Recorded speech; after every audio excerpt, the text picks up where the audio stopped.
everybody. Welcome to ABA Inside Track, the podcast that's like reading in your car, but safer. I'm your host, Robert Perry Cruz, and with me as always are my fabulous co-hosts. Hey, Rob, it's me, Diana Perry Cruz. Hello. And, oh no, Jackie's not here. Well, she'll be on the way. She had some technical difficulties, so she'll be jumping in a little bit later. But we were very fortunate because we can't do a podcast without 3 people. So we decided that we wanted to have a special extra guest. And luckily, he just happened to be the guest that had articles we wanted to talk about that he'd written. We really luck out sometimes really. On the serendipitous. Really luck out sometimes on the show. So we are joined today also by Dr. Matt Tincani. Did I say it right, Matt? You did. Yes, you did. Before we started the show, Matt was reminding us how to say his name because apparently when we talked about some of his other articles, we have said it wrong. So we'll be getting it right for the remainder of the show. Though now I'm in my head about it, Matt. So there's a chance I will say it. Yeah, it's a really weird, but I'll just say in your defense, it's not it's a very uncommon last name. And the way I pronounce it is not the correct Italian pronunciation, so it's totally forgivable. And I don't. Okay. That's the nice thing about names is you can really do it however you like. Right? Yeah, that's true. That's true. Yeah, and I do. I mean, Rob's last name is Cruz, but it's spelled just alphabet soup it's way, not so no one ever no. gets it right. So we're with you. It's okay. Yeah. I don't know, Matt. I think it would be an awesome joke. Well, I don't think it would be now because we're talking. But wouldn't it have been an awesome joke to be like, "Yeah, I'd love to be on your podcast, just to tell you I got my name wrong. Peace out, suckers." Well, I thought about doing that, but then I just thought that would be not cool. So no, we really appreciate. Honestly, it was pretty hilarious. Sorry we would have released it as a bonus episode of ABA Inside Track served, you know. And here's Jackie, fresh off of technical difficulties. I'm so sorry. That's all right. Well, we're just getting started. So, Jackie, I guess you're the guest now because Matt is the third host. We replaced you while you were gone. That's fine. I had mild child. So I had to deal with some crying children, which I didn't think you all wanted to deal with. Not really. That's not why you're listening. It's not a child care episode. But let's you know what? Let's get into what we're talking about. So it's about a lot of things: practical jokes, special guests, but mostly this podcast is about behavior analysis and behavior analytic research. And every week we pick a topic and discuss it at length. And this week, because Matt is with us and he has recently published some really cool articles on the subject, we're going to be talking about identifying questionable research practices, or QURPs. Matt, is that what you call them? I was looking at my notes and I saw like QRP, IRP, and I was like, QURPs and ERPs. I feel like that's the name of the episode now. I like that. I mean, we say QRP and IRP, but QURPs and ERPs, that might be. I'm gonna think about that. Okay, maybe start using those turn them into acronyms. I don't know. They said they rhyme, so you never know. But feel free to use it. Okay, it's a gift. Thank you. But so we're going to be talking about how to identify those practices and hopefully how research can continue to improve. I'm very excited to talk about this topic, Matt, because I am not a researcher, the same as I know you are and Diana and Jackie are, but I certainly consume a ton of research for practice, a ton of research for discussion on the podcast. And so the idea that anything I could be reading and then I'm telling everyone like gospel from the mountain, look at these results. It's a single subject design. Those are impossible to do wrong. The idea that one could do them wrong, but I'm not that gullible, but that someone could be using research practices in a way that is not necessarily for like evil purposes, but there's ways that the results are a little hackable. That definitely is scary because I think a lot of folks, when they read an article, they say, well, I saw it in a peer-reviewed research article, ergo, this is true. And knowing that isn't necessarily the case for a number of reasons, which we'll talk about, I think it's great that you are bringing that more to light and not just making it something that the randomized controlled studies sort of always get in trouble for this, that it actually is something that could be occurring to us in our single subject design world. Right. But I'd love to hear kind of just a little bit for our listeners, a little bit about yourself, and then a little bit about how this became something that you wanted to devote so much energy to having full day micro conferences about. Yeah, sure. Yeah. So thanks for having me on. I really, really appreciate the opportunity to talk about this work, which I think it's important. we're hopeful that it's going to have impact, but we're still early on in the process of disseminating it. So this is really a multi-year project. I think we're now in year 4 of this project. And the paper that you read it's the first of what we hope will be at least a few papers on the topic. And I'll talk about kind of like the next stages in a couple minutes. But I got into the field like when I was in college. I started working I took a course called behavior modification, which was really a course in applied behavior analysis. And it was taught by a behavior analyst. And we learned about basic principles of behavior, and the professor for the course, he was a guy named Phil Duncan, said, hey, if you're interested, if you think that this stuff is cool, there's an opportunity to like actually apply this stuff with kids that have this thing called autism, which I had never heard of, and most people hadn't heard of back in 1993. And there was a family close to me in the Philadelphia area that was implementing an early intensive behavioral intervention program. At that time, we called it low-VOS therapy. And the family, in fact, was getting support from the UCLA Young Autism Project to do this ABA. And they were doing, they were doing it like a lot of it on their own. And, I was trained as a low-VOS therapist and to apply these kind of principles of behavior to try to help this young boy. And I thought it was really cool. And I decided that I was going to make a career of it in some way. I graduated and I worked full time. There was no BCBA then, of course, as you know. So I worked as I worked initially, the first year out of college, I worked in an institution, basically. I was a what we call now a direct service provider, but I was sort of working in this kind of private residential institution with a group of mostly young men with some pretty significant challenges. And then I worked as a behavior analyst, that was my job title, did that for a few years. I got my master's degree at Temple University while I was doing that. And then I went on to enroll at Ohio State to get my PhD in special ed in ABA. Spent 6 years out in Las Vegas. I worked at the University of Nevada, Las Vegas as kind of a faculty member in both special education and ABA. And then I went back to Temple in 2008. And that's kind of where I've been since. And so you asked how I became interested in this topic. Well, when I was a graduate student at Ohio State, as I did my dissertation looking at comparing two different modes of augmentative and alternative communication, the picture exchange communication system and sign language. And then I got a job as an assistant professor and I wanted to publish that. So I put together a manuscript, and there were initially 4 participants in the manuscript that I submitted. And there were 2 participants for whom the sign language and PECS strategies had been to some extent successful.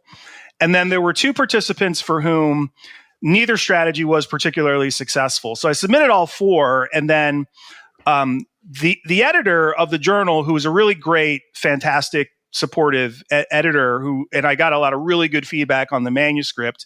But they said, and I can't remember whether this was partially a function of the reviewers' feedback, but they said, well, you really have 2 studies here. So I think let's just keep the study, or sort of break this down into the study with the 2 participants for whom this, PECS had worked for one more so and sign language had worked for the other more so. Let's just keep these 2 in this manuscript. And then, these other 2 for whom the interventions didn't work so well, that's a different manuscript. That's a different manuscript, and maybe work on that and submit that later or something like that. So ultimately, my dissertation study was published, but with only 2 participants, and probably a reason for that was probably because the data just weren't great for the 2 participants who didn't respond very well. So I started thinking about this issue then. Of course, I was early. That time I was really early in my career, and I was assistant professor, and there was a lot of pressure for me to publish. So I was just maybe I said to myself, well, like, okay, it's fine. I'm going to, I'll put these other two participants together in a different manuscript. But then I just kind of moved into different projects and I just moved away from it. And that was never published. Well, or the data from those two were never published. But I think subsequently the manuscript ended up getting, a fairly significant amount of attention, because at that time there was kind of a debate going on between like, well, which is a better augmentative communication system? Is it PEX? Is it sign language? And you kind of had like, sort of one prominent, person in the field saying it's PEX, and another prominent person who's doing all these workshops and things saying like, no, PEX is not good. It's sign language.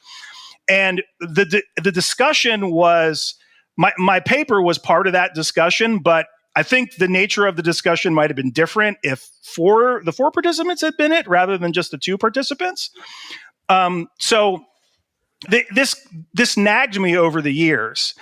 And as I developed as a researcher and I started following kind of the whole literature on the replication crisis, and I started reading some things that had been written about it, sort of not directly addressing it in the single case experimental design literature or ABA literature, not addressing it directly, but addressing some issues that were sort of tangential to it. I started thinking like, well, this is something we should be paying more attention to.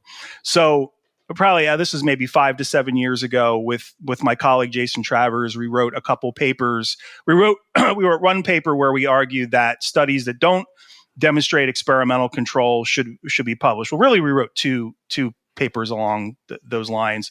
One was published in the journal Remedial and Special Education, and the other one was published in Perspectives on Behavior Science. So then maybe this was 4 or 5 years ago, I think Tim Slocum, who is a faculty member, a professor at Utah State University, and his colleague, Ronnie Dietrich, who's passed away, but Ronnie was at the Wing Institute at Morningside Academy. They approached me and Jason and our colleague Art Dowdy, and they said, we want to kind of look into this issue. We want to look at questionable research practices. And Tim also kind of came up with this concept of improved research practices. And so he's really, even though I was the first author on this paper, this whole project was really a manifestation of his vision. And so we started sort of working through this big research project, and the paper that you read is the first part of it. So, oof.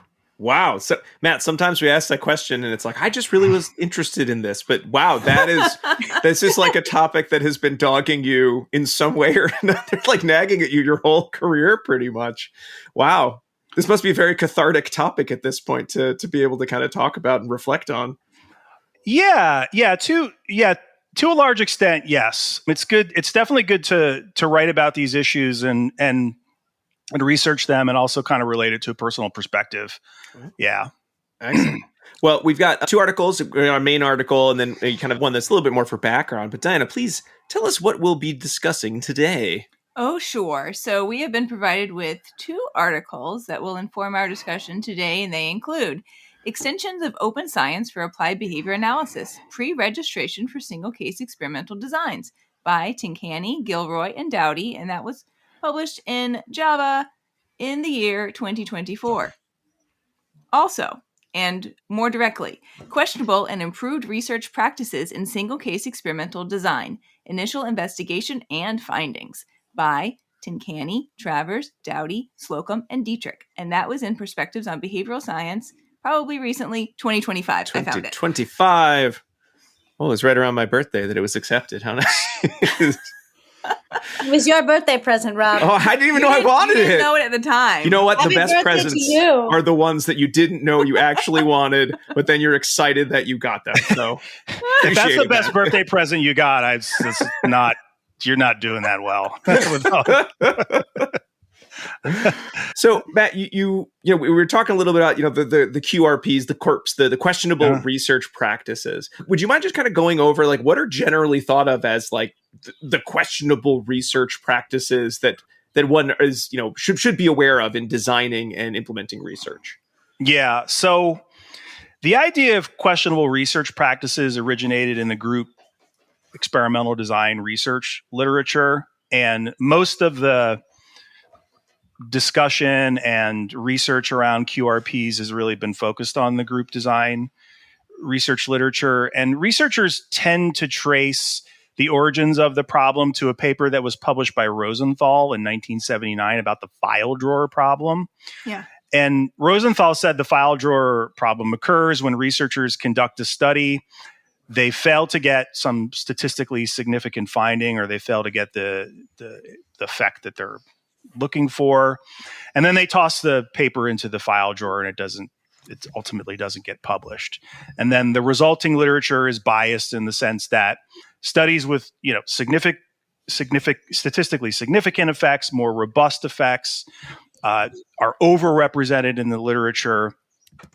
And so the file drawer problem or selective reporting, it's one questionable research practice. So if we fast forward to or QRP or Corp. You're going to get me saying Corp now. It's very sticky. That's my present. Yeah. So we fast forward to 2015. The Open Science Collaboration was a group of, it's a very large group of scientists, and I don't know the size off the top of my head, but they attempted to replicate the findings of 100 studies that were published in 3 prominent psychology journals. And they found that on average, the replication study attempts yielded only half the mean effect size of the original studies. They also asked expert raters to evaluate whether replication study effects were consistent with the original study results. And they reported that only 39% of replication study effects were consistent with the original study. Not good number. So that's So that's indicative of something going on. But it's important to note that it could be a function of the file drawer problem as a QRP, but there are also other QRPs that could potentially be in the mix. For example, researchers might conduct statistical tests on their data in ways that make experimental effects look, more robust. There might be ways of sort of tweaking tests, or they might conduct several different tests and then just report the ones that yield more significant effects, and that's kind of referred to as p-hacking. But that's QRPs in the group design literature. Yeah, Matt. Yeah. How do you feel about the journals that have tried to come out by publishing the null results or the bad results? There's been a few times in our field where people are like, I'm going to make a journal just for all the things that didn't work. And I wonder what your thoughts are about that. Yeah, a journal. Yeah. So I'm familiar with journals that just publish negative results, but I don't know those journals very well. Same. I know what some journal editors have done is they've had, and there's a, I don't know that it's a behavioral journal, but it's a journal that publishes single case recently had, I'm completely blanking on it, but they had a special issue just on null results. And I think that's definitely a move in the right direction. And we could, spend some time talking about this, but I think just in terms of editorial policies, but I think that if journal editors developed editorial policies where they explicitly solicited all kinds of manuscripts, but including ones where the studies don't demonstrate robust experimental control, and they gave guidelines to authors about those kinds of studies, I think that would really help kind of propel us in the right direction as a field towards seeing more of these studies appear in the literature. Because when you submit a journal article for publication, you're kind of, I don't want to say you're at the mercy of, but you're sort of like, it's sort of up to the reviewers.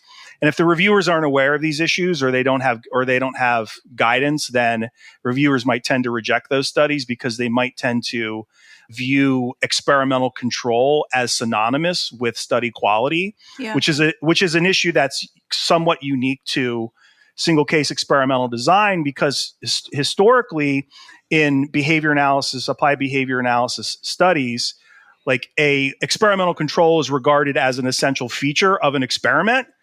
That's how in early on in basic research studies, Skinner and Sidman, that's how we discovered and elucidated principles of behavior, was through establishing experimental control. So it's if a study doesn't have experimental control, it's not a good study.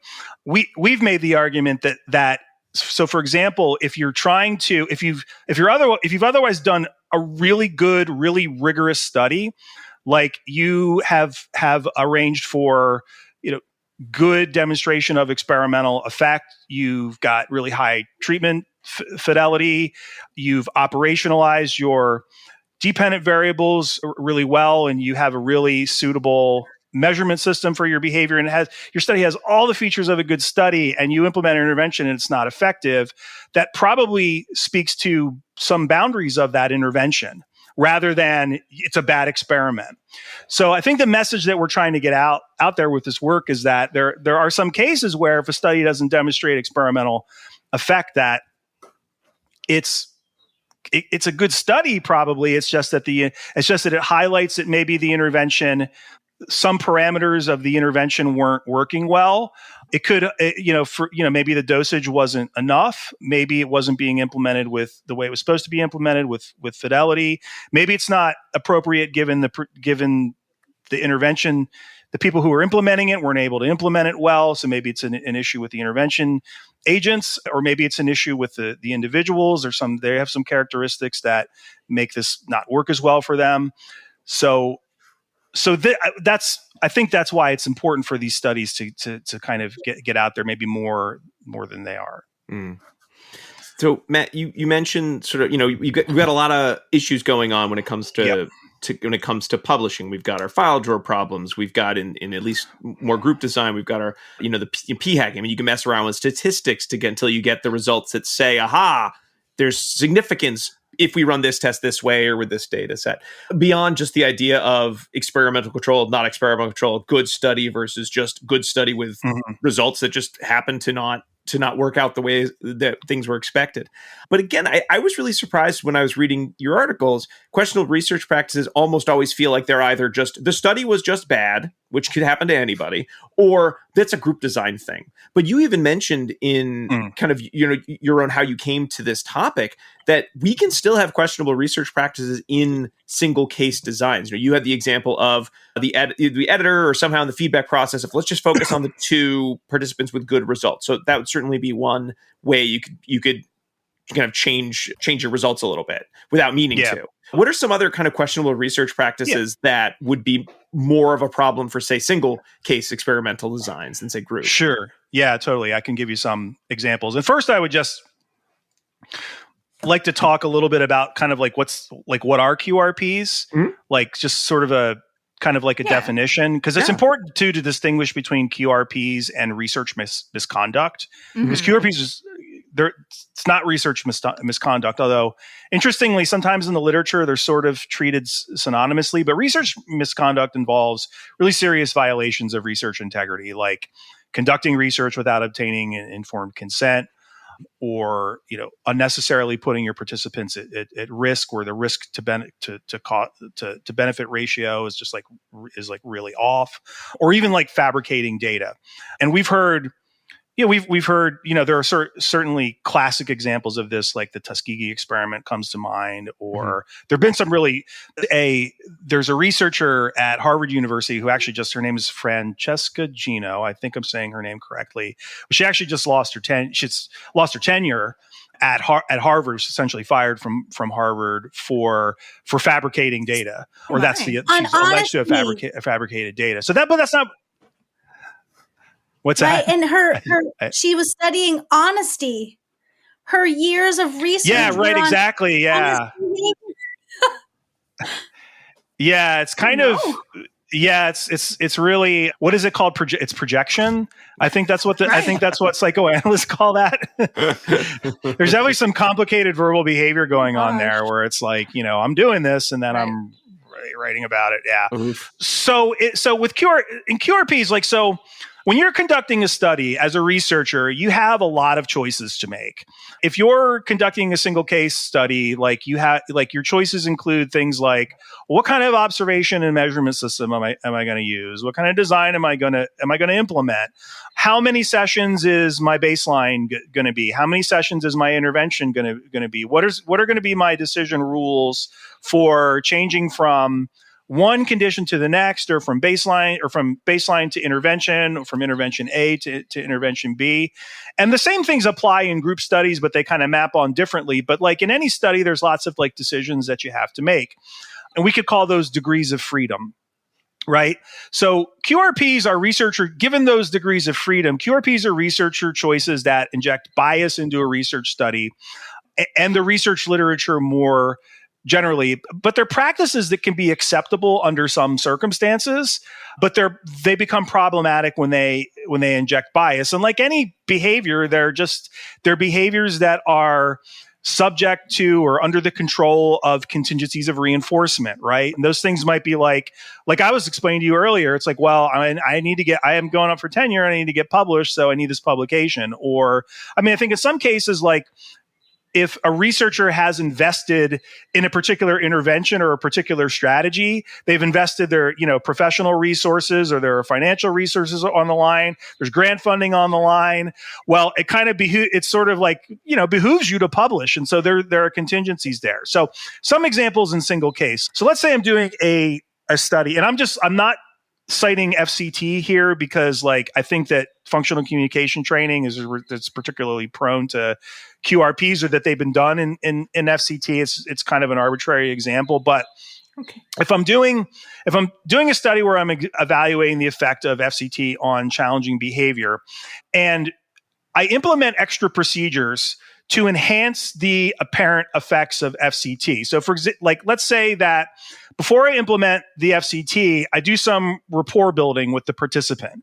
Like I do some stimulus pairing. Like I hang out with the participant. I present them with like reinforcer, things, stimuli known to be reinforcers for them. And then I do my FCT, and FCT works. And when I write my research report, I describe the FCT, but I don't describe those, whatever warm-up procedures or rapport building procedures, then people are going to read the report, and they're going to attribute the positive effects or the benefits to the FCT, but really the total picture is missing. And it wasn't just the FCT; it was these other things, because the researchers, maybe they really wanted FCT to work, but they know that there need to be these other elements in play. Or let's say like I'm doing different research study, and I'm evaluating some intervention. Maybe it's like a communication intervention, and I selectively recruit participants, because single case studies, they usually don't have that many participants, maybe 3, maybe 5. And I selectively recruit participants into the intervention condition or into the study that are more likely to respond, because maybe they haven't received this particular intervention before, but they've received a similar one in the past. Or maybe they received it like in the distant past, and I know maybe they're going to be more likely to respond. And I don't report that. I don't report that I did that. Mm-hmm. Right. Or let's say I've got one participant in my study, and I've got them in baseline. And the baseline data are really variable. I don't really have a stable baseline, and then I drop in the intervention, and the intervention data are similarly unstable, and there's really not much of an effect.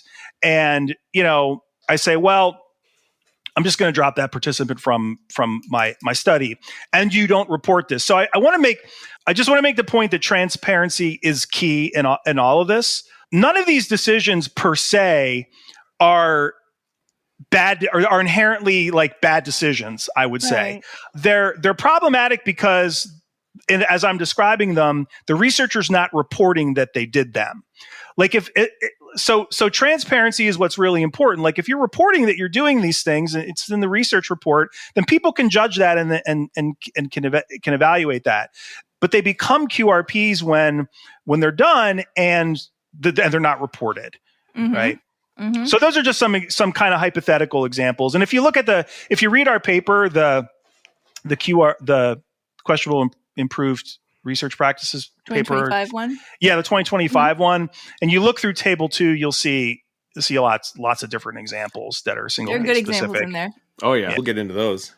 I feel like this is a little bit like if you have like a really great spaghetti sauce recipe, right? And someone's like, what's in your sauce? You're like, oh, it's so easy. It's just tomatoes, olive oil, garlic, salt, right? Mm-hmm. And you're like, so easy. You just cook it up. But what you don't tell people is that what the amounts are that you've put in to your ingredients, right? Or that you cook it for 6 hours and then, oh yeah, don't forget you also add like a little splash of red wine, right? Like all of those are important components, but they maybe don't get listed as like the main ingredients. And they are actually critical to turning out the product that everyone likes. I think that's a really good analogy. I definitely like that analogy. Or maybe you even have, some ingredients that are just like that you're just not talking about. Secret 13 secret spices, right? Right, exactly. Yeah. Hey everybody, sorry to pause the episode, but we will be right back talking with Dr. Tincani about questionable research practices right after this quick break. We'll be right back.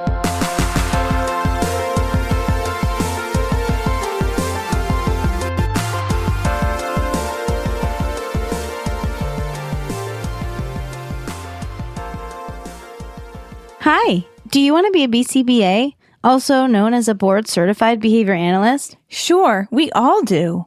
Now you can come to Regis College in Weston, Massachusetts to get your graduate degree just minutes outside of Boston.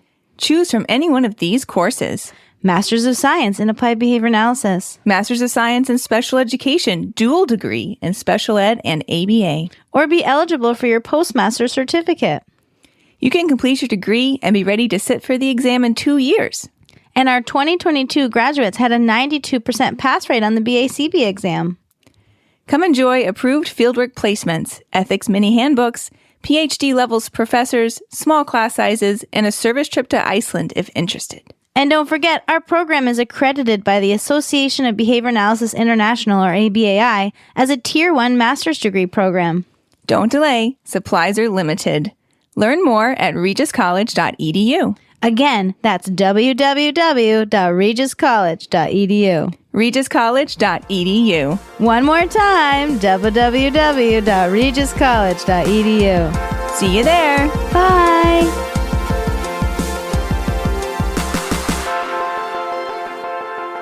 And we are back talking all about identifying questionable research practices with Dr. Matt Tincani. But before we continue on with our interview, we would like to remind our listeners that ABA Inside Track is ACE and QABA approved, and by listening, you're able to earn 1 CE. All you need to do is finish listening to the episode, then go to our website, abainsidetrack.com, or you can click the link in your podcast player. Then when you're there, enter in some key information, including 2 secret code words. And these are special guest code words. The first one is dachshund. And that is, it's not, you can't spell that one phonetically. It's DACHSHUND. It's like a little wiener dog. Yes, we will also accept wiener dog. Dinah says she'll accept wiener dog. And since she usually looks at that, you could write either one of them in. Just in case you were wondering. For 10 years, yes. But not wiener. No, if you just Wiener dog. don't send us. Yeah, that's no good. And if you were wondering if I spelled that word correctly without looking it up, you would be right. I did first time. Thank you very much. Dachshund. All right, back to the episode. So, Matt, I know the previous article before the 2025 publication was sort of going into the idea of like the general open science practices. Mm-hmm. And like you said, it really just felt like you could read that. And here's a list of transparent practices. And you sort of talk a lot about the idea of pre-registration, which to me sounded like, I mean, I'm not thinking as deeply about this as you certainly are and have been, but just the idea of what if I wrote down the sort of thought process behind my process and I put it somewhere everyone could see it, not so much that it's, and now I can never change it, but just here's what baseline will look like. And if I changed it, here's why. Here's how I might get rid of a data set. And here's why. So you should go into the thought process behind it. It's up there for everyone to see. You can make whatever changes you want to. As you mentioned in that article, it's not meant to be like a box of like, I changed one thing, but I didn't write it. So I guess I'm a bad person. No one will ever trust me again. Right.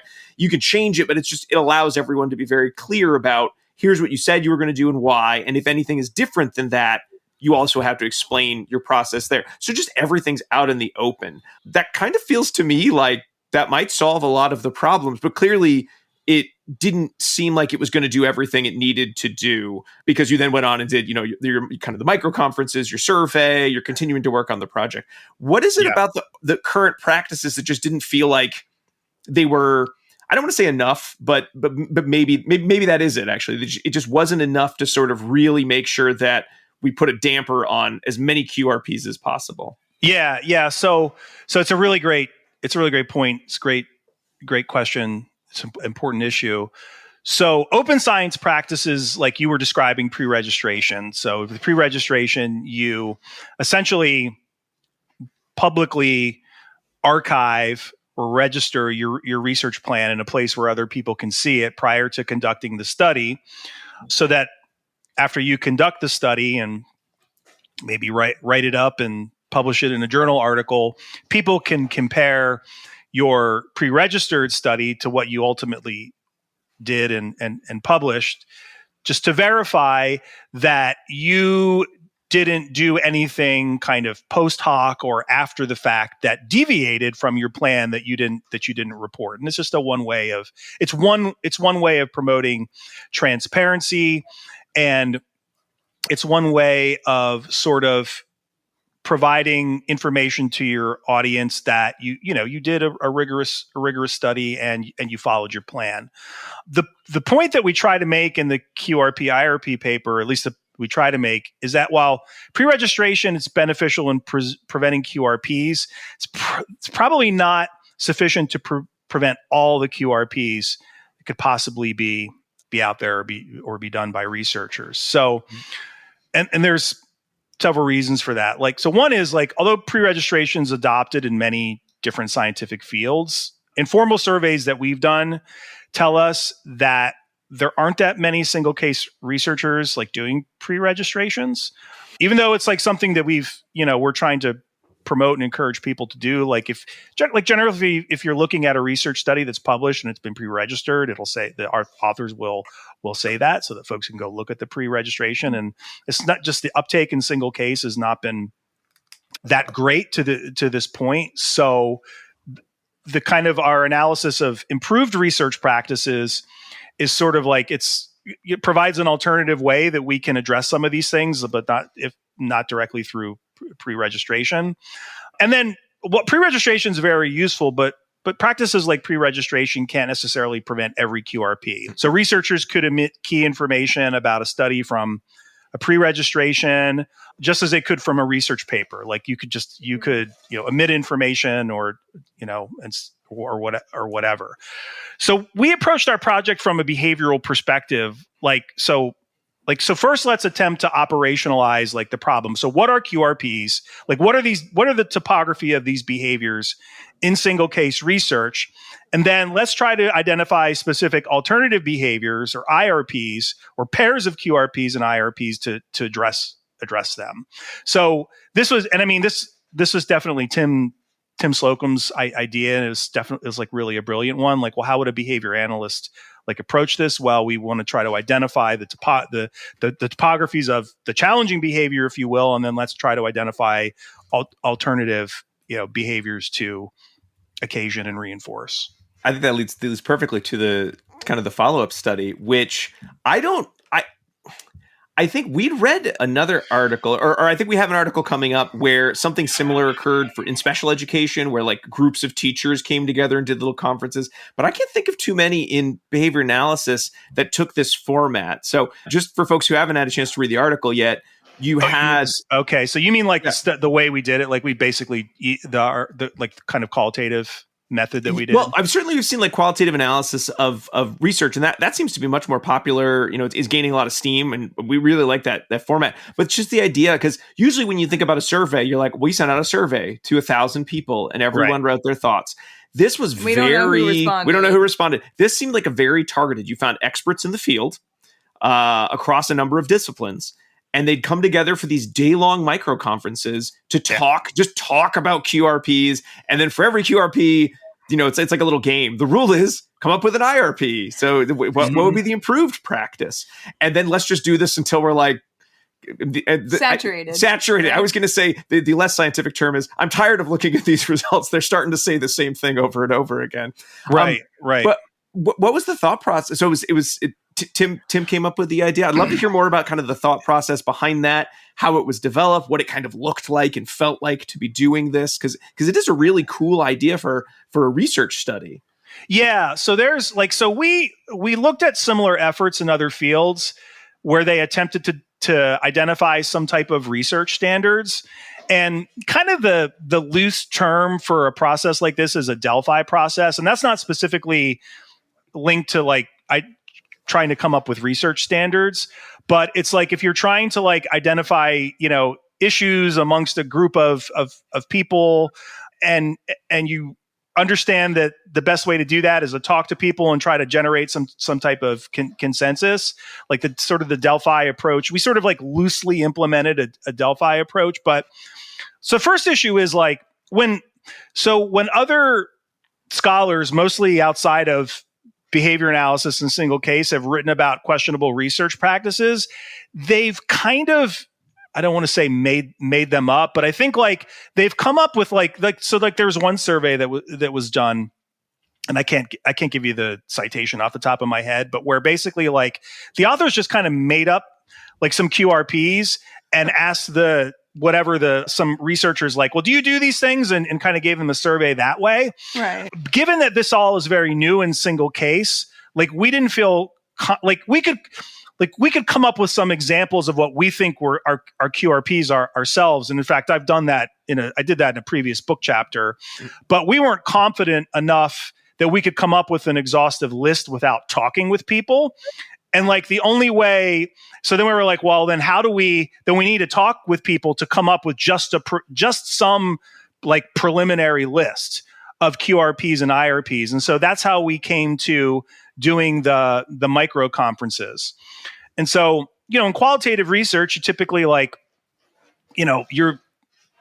you're interviewing a person like, one-on-one, and you're asking them questions, and then you're transcribing their responses, and then you're trying to organize their responses into themes. But since we wanted to try to get the sort of points of view of as many single case researchers as we possibly could get. And then we thought, well, how could we, doing like a typical qualitative study, like how, I've never seen a qualitative study where they like interviewed 68 people or what, I forget how many people we had exactly, 68 or 64 people individually. So like, how could we possibly do this? And then we kind of came to the idea, it was probably Tim's idea, like, well, we'll do micro conferences. Like, so we'll sort of divide them up into groups, and we'll get them together in Zoom, and we'll ask them questions. And so we went through each section of a research manuscript, and we asked them, well, can you come up with examples of QRPs that might apply to the introduction of a research study?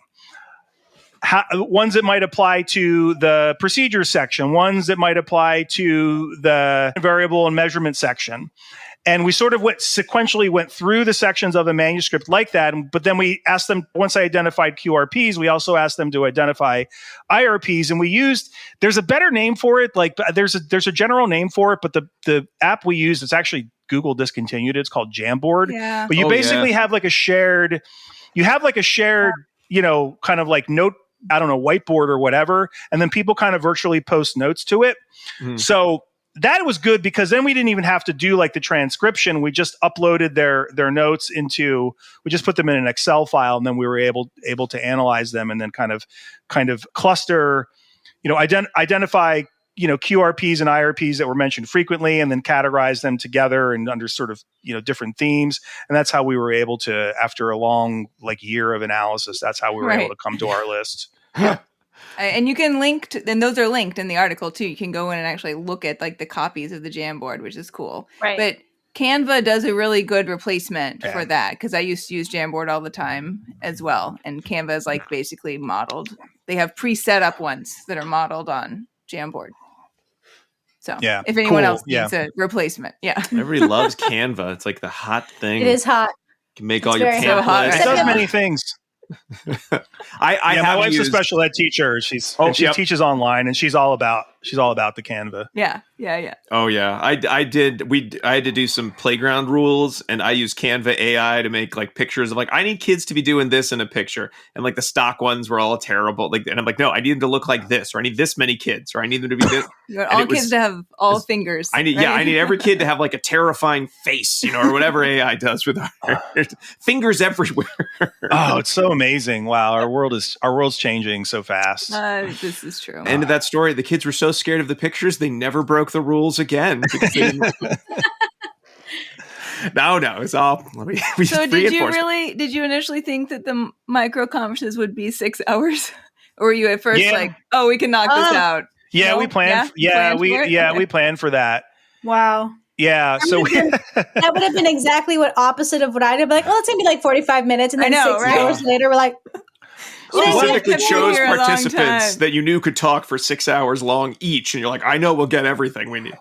yeah, we're all very, we had we had a very sort of fleshed out, very, very well defined agenda. It's like, we're going to talk 30 minutes about this, and then 30 minutes about this, kind of starting with an overview, and then kind of getting into the sort of purpose of what we're doing. And then, I read through a script, basically going through each of the jam boards, but it wasn't boring because it was like, we had so many it was an opportunity to spend a lot, like hours, like picking the brains of like the smartest people.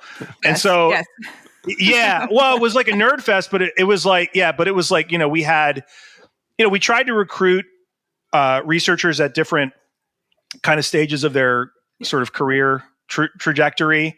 And there are a lot of really, really bright kind of early career kind of researchers who are doing a lot of really cool work in single case experimental design. Many of them are working in ABA, but they're not all working in ABA.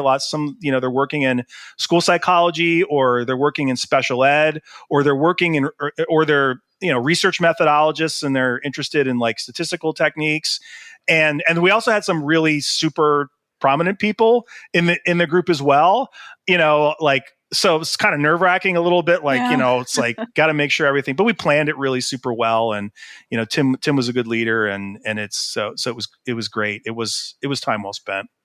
I did want to ask Matt, because you mentioned at one point that some of the topics that didn't end up in the final sort of table of QRPs and IRP pairs, some of them were related to like, well, this wasn't really, this isn't related to QRPs quite the same way. It's more about like publication bias, some other things.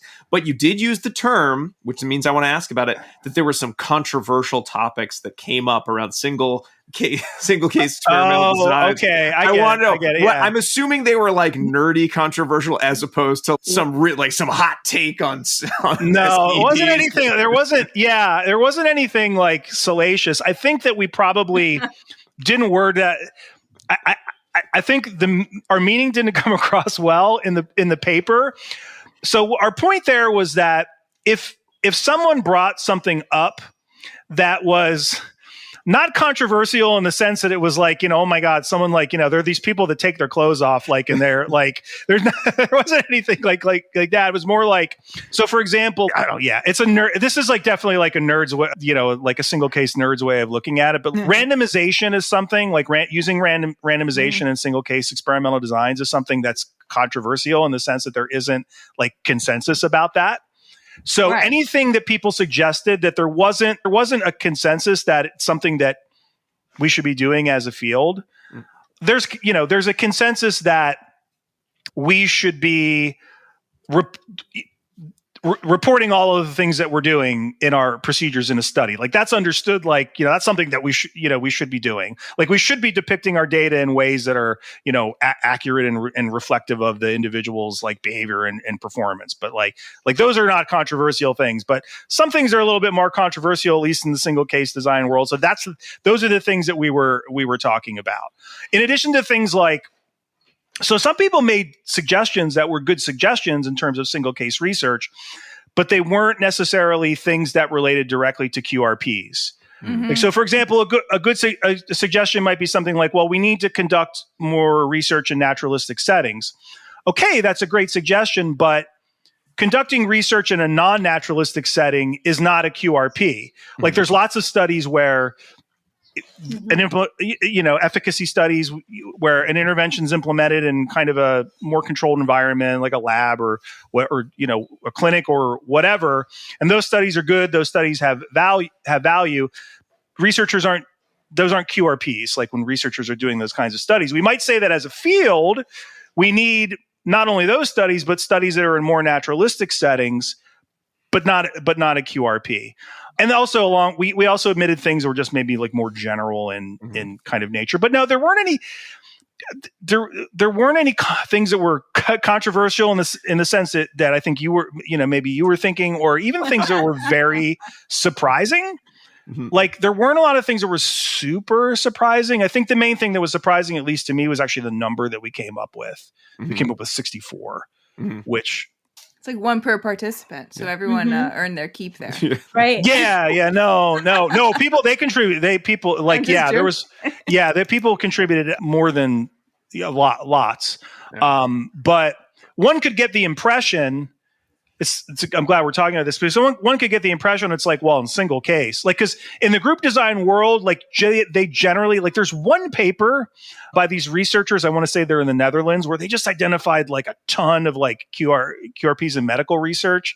It's a great paper, and it's cited in the 25 paper, because I read that paper and I was like, oh my God, I never even thought of that. But we came up with, like, generally in most of the QRP papers, they maybe talk about 10 at most. And we came up with 64. And one of the reasons we came up with so many is because we really, in much of the QRP literature, they tend to focus on QRPs that happen in the data interpretation and reporting process. And they don't tend to focus more on like the more study procedural QRPs or things that happen before or while the data are being collected. So we just really carefully prompted the participants to give us every possible QRP that they could think of at the different stages of the research process. And even at the very end, we said, is there anything that we missed? Are there any QRPs that we missed? So that's, I think, part of the reason why we came up with 64.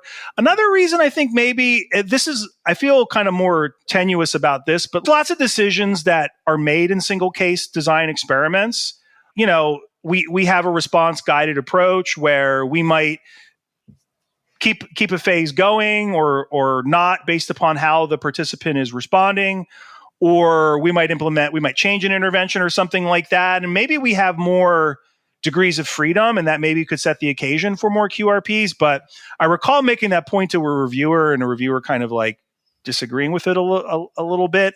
And so I feel somewhat tenuous about that, but maybe that's another reason. Yeah. Why we came up with so many. Yeah, but we're certainly not going to go through all 64. That would not be fun to listen to. But folks, definitely... I wish you had prepared them as a song.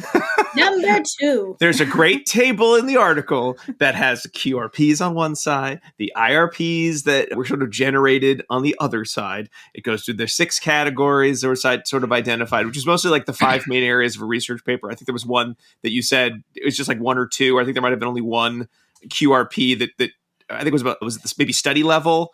I think that it didn't sort of fit anywhere else, so it kind of became the miscellaneous category of one. But I would like to, Matt, ask you if there were any QRP IRP pairs that like jumped out at you, either because they felt like, yes, this is what I've been talking about, like everyone understands this topic like I do, or that you were just like surprised, like I never thought of that. I can't believe, wow, what a great idea.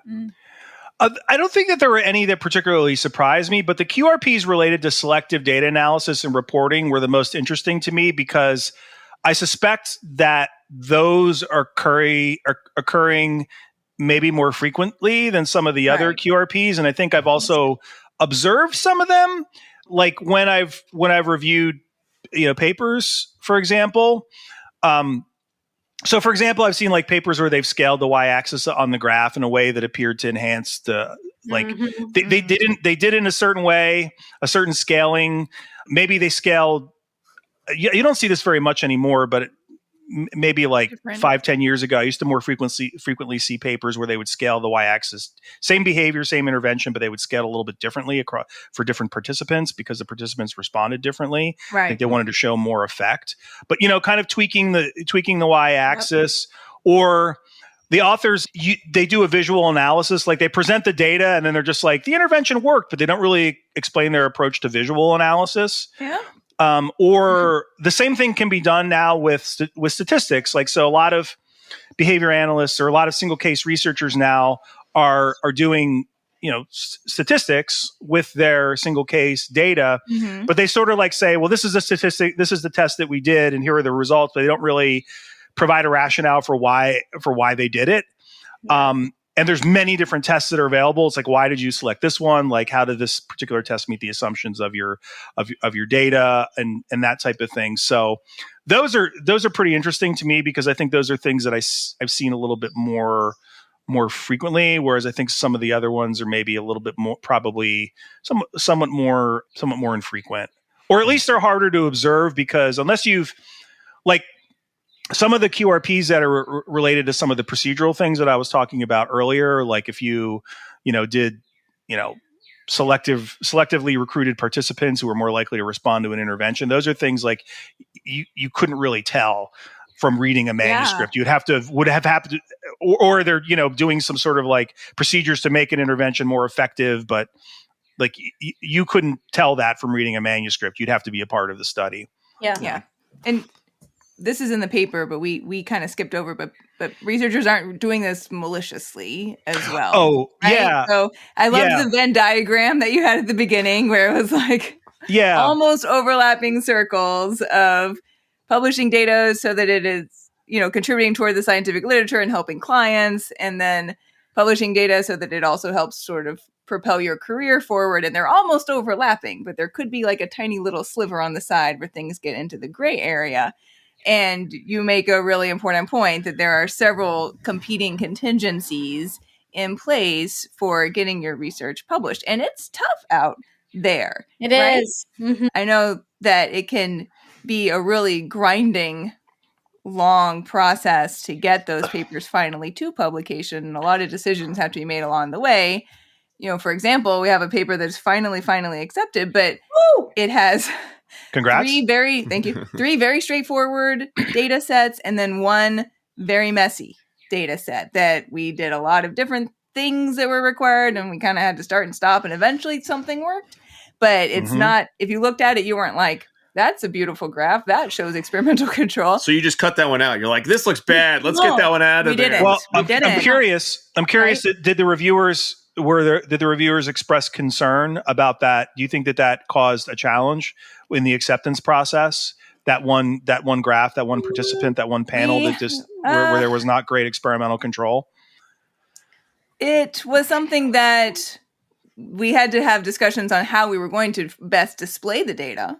Right. Mm-hmm. And then there is a lengthy section in the discussion talking about it where I think I referenced the Rosenthal file drawer effect, actually. Oh, okay. Good. Because I was like, this is in here for a reason. I want people to see what it can look like when it's not perfect, because it's not always perfect. Right. And it wasn't. But there are also other types of, pressures on researchers who are trying to publish data, one of which is space, too.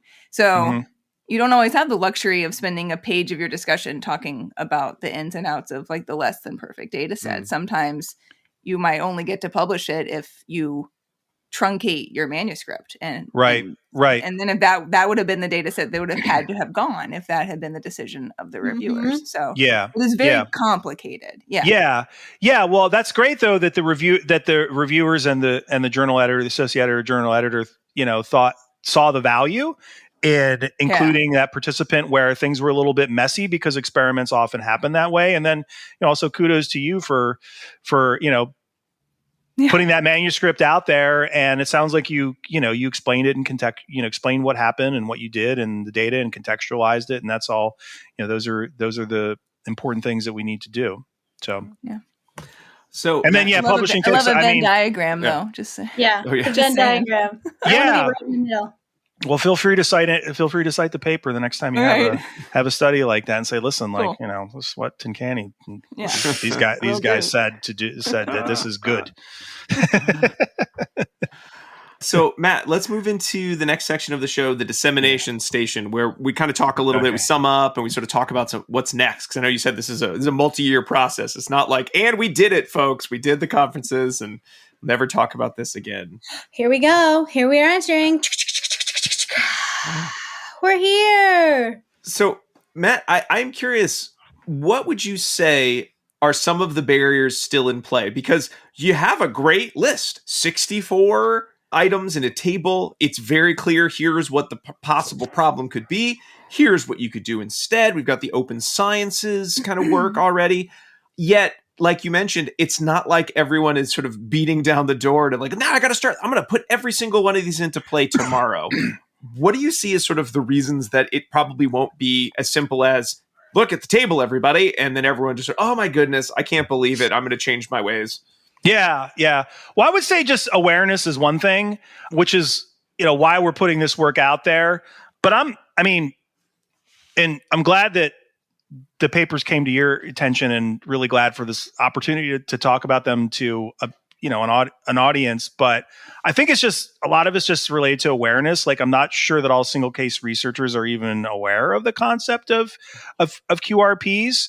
But at the end of the day, as with all behavior, it comes down to contingencies. So if journal reviewers aren't looking for QRPs or IRPs in manuscripts or providing feedback about them, then behavior is not going to change. That's why when you were asking about, you're telling me about your manuscript, I was like, well, I'm really curious. Like, what did the reviewers say about this? The same thing goes for journal associate editors and journal editors.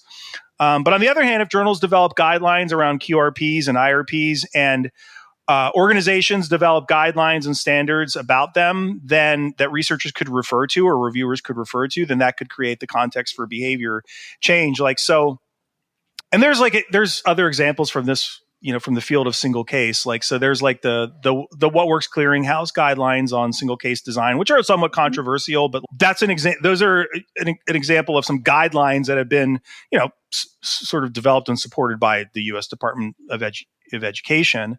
But they're out there, and folks are paying attention to them and attempting to follow them. But like in the mid 2000s, the Council for Exceptional Children, the kind of major special ed, research policy organization, kind of facilitated this process where researchers in various design traditions wrote papers on like what are best practices in descriptive research and in group experimental research and in single case experimental design.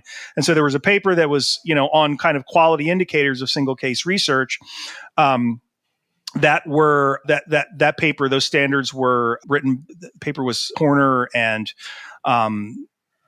oh gosh, I'm totally having like a brain, like the thought, the author were Horner and Mark Woolery and a few other folks. And those have been very, very influential, but they've been influential in part because CEC really the organization really kind of pushed them for dissemination. So I think that's kind of the next stage is trying to get these things, if not embedded into guidelines and policy documents, at least trying to influence some journal editors to kind of incorporate some of these processes into their editorial sort of pipeline and process. So that's kind of where we're going next. In fact, I'm just going to give a little plug here. There's an upcoming conference. It's called the ABAI Single Case Conference. If you're a member of ABAI, you're ever going to their conferences, you're probably getting emails about it. Yeah, it's September 26th through 28th in Minneapolis.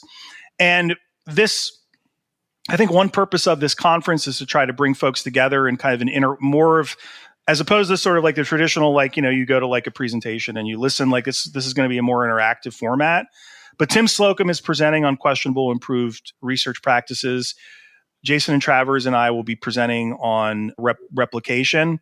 But we hope to use this as an opportunity, and we've got, a lot of journal reviewers and some journal editors there too. And we're hoping that this will kind of help us to push this forward at least in terms of editorial stuff, hopefully.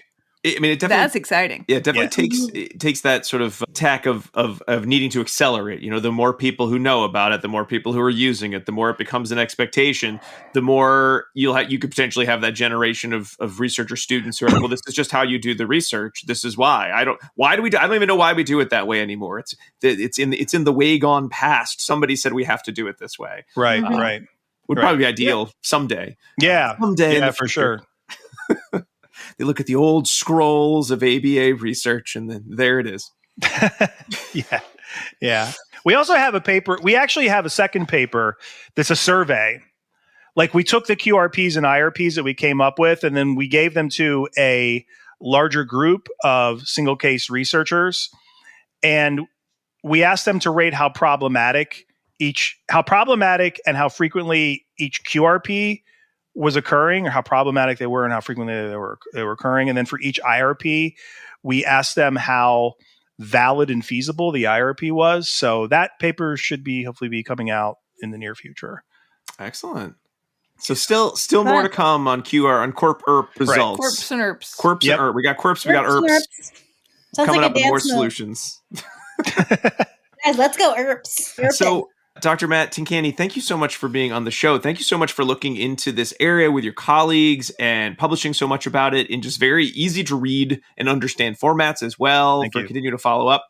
If folks do want to email to either ask about things that are on the table or to sort of discuss this, discuss this more at length, would it be okay if they reached out to you? Yeah, sure. Yep. Tincani@temple.edu. Excellent. Well, thank you again so much for talking with us about this. Thank you. I really appreciate you having me on. It's been great. Once again, we want to thank Dr. Matt Tincani for being on the show, but we have a little bit of wrap up to do with the last segment, pairings. Diana, take it away. All right, it's time for pairings. Pairings is the part of the show where I tell you about past episodes we have in our now extensive library that you might want to check out if you enjoyed this one. You could certainly refer back to episode 111, where we talked about visual analysis of data. You could also check out the back-to-back episodes 172 and 173, which were practice to research and research to practice. And episode 271, where we talked about applied research practices with Dr. Malaika Pritchett. And if you want to hear an episode where we apparently mangled poor Dr. Tincani's name. Oh, yeah. Episode 3, social stories. We apparently didn't know how to pronounce it and pronounced it multiple ways. Did we say Tincani? And then talked about how it sounds like. Yes. Anyway. But Matt was very. But Tincani is correct. But he made sure to let us know first thing that. Took it with stride. So we joked. It was right before you came on, Jackie. We were joking around a little bit. Yeah. And I'll also note that we also reviewed some of his research in episode 220 on facilitated communication as well. He's got a lot of research, so that's not surprising. So much. And then I also recommend a snack to go with our pairings. And our snack today is Grandma's Secret Spaghetti Sauce, as I referenced earlier in the episode. You could probably eat that with noodles or meatballs, as you like. It's Prince Spaghetti Day. I think that is a regional reference that I don't get either. So. I don't get it either. The classic commercial. I'm sure I know. everyone... I think it was only in New England. So. Yeah, I didn't get it either, Rob. I don't think that's true. I'll look it up later. I'll let you know. I'll let you know in the preview. All right. So thank you all so much for listening. Thanks again to Dr. Matt Tincani for being on the show. We want to remind everyone that if you have not, please do subscribe to ABA Inside Track on your podcast player of choice, Apple Podcasts, or wherever you like to go. If you could leave us a review with your thoughts, or you can email those directly to us at abainsidetrack@gmail.com. We would really appreciate that. If you want to get access to all of the articles that we discussed, or at least links to all of the articles we discussed, as well as all of the articles we mentioned in pairings, you can go to our website, abainsidetrack.com. If you want even more ABA Inside Track content, you can head on over to patreon.com/ABA Inside Track to sign up at any level. But if you sign up at the $5 level, you'll gain access to our listener choice quarterly episodes right away with a video component as well as a free CE. If you subscribe at the $10 level, you'll be able to access all of our book clubs the moment they come out, as well as get their corresponding CEs for no additional charge. That also gets you access to everything a week ahead of time, discounts in the main CE store, and just a big old smile on my face when I see new names on our Patreon page. So again, that's patreon.com/ABA Inside Track. I guess that's a benefit for me rather than you. But you can feel good knowing that you made me feel happy that I saw your name and saw that you were like, I like this, and left a comment. I appreciate it. Thank you. Oh, and some final thanks. Speaking of thanks, big thanks to Dr. Jim Carr for recording our intro, outro music, Kyle Shuri for interstitial music, and Dan Thabit of the Podcast Doctors for his amazing editing work. And we can't forget your last secret code word. It's radiator, RADIATOR. It's that contraption that produces heat, or it's the first part of where Lightning McQueen and his friends live in the town of Radiator Springs, however you want to think about it. And with that, we'll be back next week with another fun-filled episode. But until then, keep responding. Bye! Bye!